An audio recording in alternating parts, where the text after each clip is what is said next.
Hawks at the bottom. According to ESPN FBI, Seattle just has a 6% chance to make the playoffs after their 1-2 start. Mina Kimes back here with us, and I seem to remember someone going off about how good the Seahawks were. Stephen A., do you remember who that was? Yeah, I remember. It was me.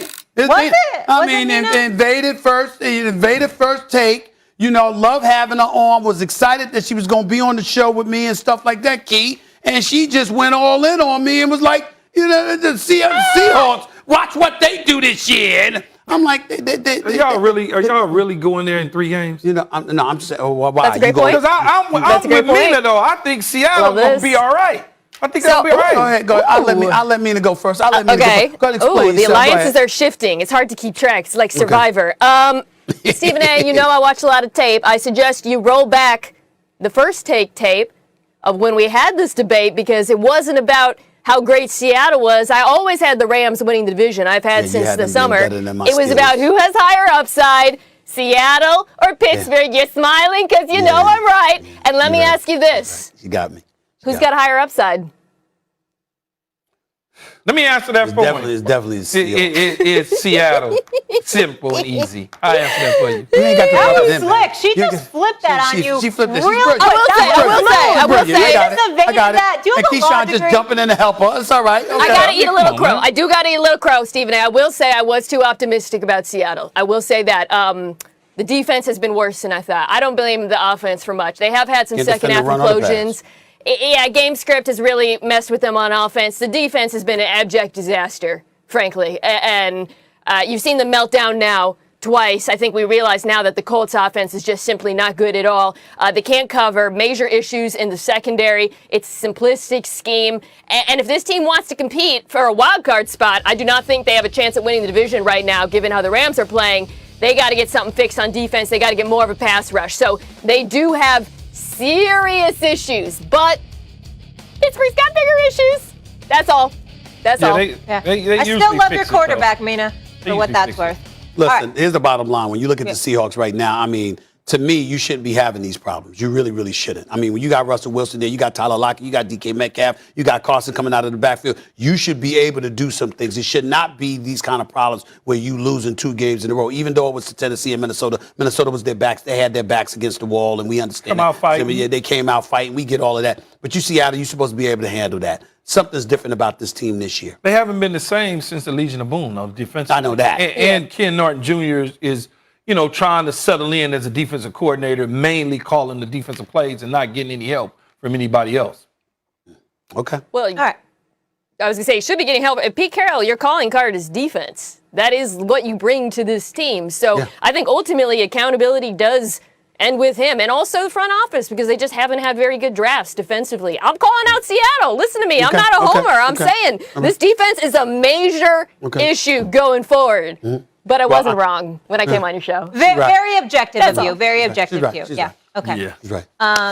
Mina, how about this alternate reality for your team? Okay, stay with me. Where the Seahawks have LeBron James suiting up. It could have possibly happened, according to King James, who stopped by the Manning brothers' Monday Night Football broadcast. Take a listen, y'all.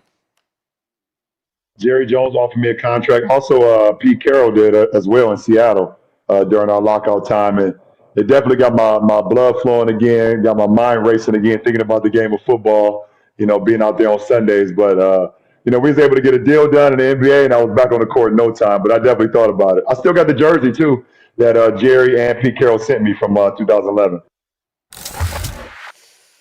Stephen A., he's one of the GOATs for sure in the NBA, but how good do you think he would have been in the NFL? I think LeBron James is on the Mount Rushmore of basketball. One of the greatest athletes and clearly one of the greatest basketball players who've ever lived.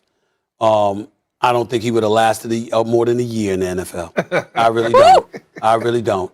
If you see LeBron and maybe he engages in histrionics and a bit embellishment and just exaggerating, injuries and things of that nature. But when this brother gets hit, particularly in the legs, he don't like it at all. And being that he's a legit 6'9", I think that LeBron James, the second those legs got hit, he would want no parts of it. And again, it ain't like he's some short dude. He's 6'9". So Big those dude. legs, he's a big dude, and those legs would be a prime target. They wouldn't think about hitting him high.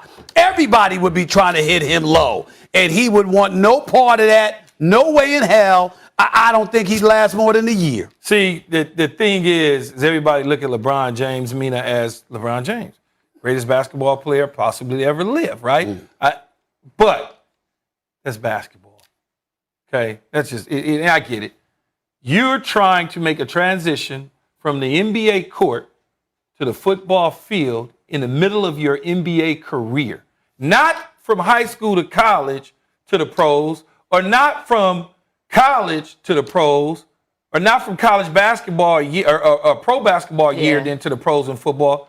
LeBron James doesn't know what it feels like to get hit in the chin going across the middle. He has no idea. Because in high school, you're bigger, stronger, faster than everybody.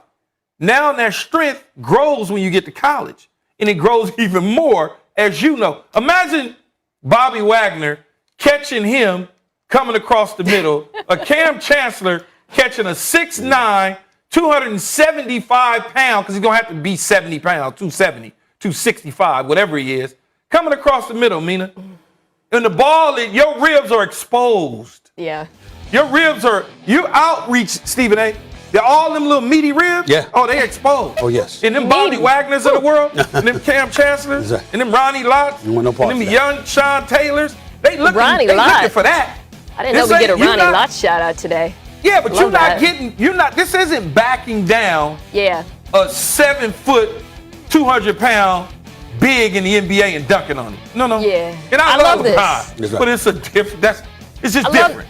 I love that we get to end the show, or at least my time here, with a kumbaya moment, because I'm in total agreement with both of you. But not because of LeBron's body type, because people act like the tight end position is easy and that anyone can just. You always hear people saying, "I just switch him to tight end. Oh, just post him in the end zone." It's a very complicated position. Your responsibilities, both as a blocker, even if you're used as a move tight end, are not simple to pick up on the fly. So the notion that any basketball player, much less LeBron James, could just leave his sport and easily walk into the NFL, it's just not realistic. Here's what I would say would be an easy transition for him if he was to leave the sport, put his hand in the ground and go get the ball.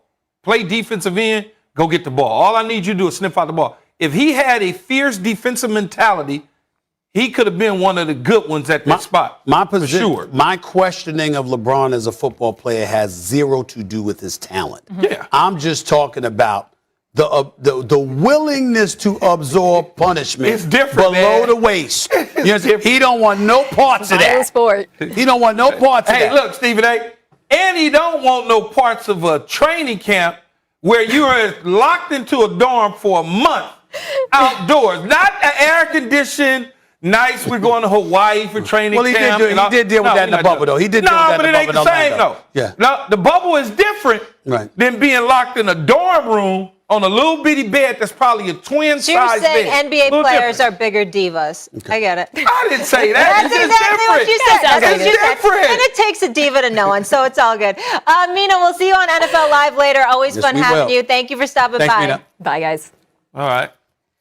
Still to come, Brady has hoisted many Lombardi trophies. How much of his success is owed to Bill Belichick? That debate next. I hear